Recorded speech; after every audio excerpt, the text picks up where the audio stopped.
Welcome to our tutorial on how to find archived chats on Messenger using your PC. In this video, we will guide you through the simple steps to access your archived conversations efficiently. To begin, open your web browser and go to messenger.com. Once you're on the Messenger website, look to the left menu and click on Messenger from the home screen.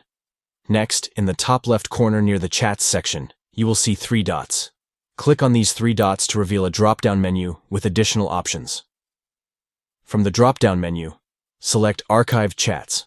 By clicking on this option, you will be able to view all your archived conversations on Messenger.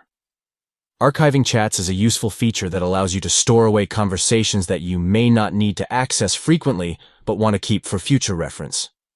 It helps in decluttering your active chat list while still retaining important conversations.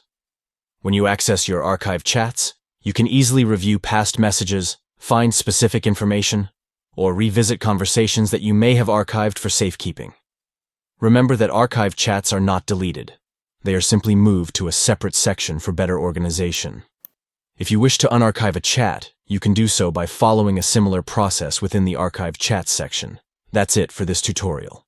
We hope this guide has been helpful in assisting you to find and access your archived chats on Messenger. Thank you for watching, and stay tuned for more informative tutorials.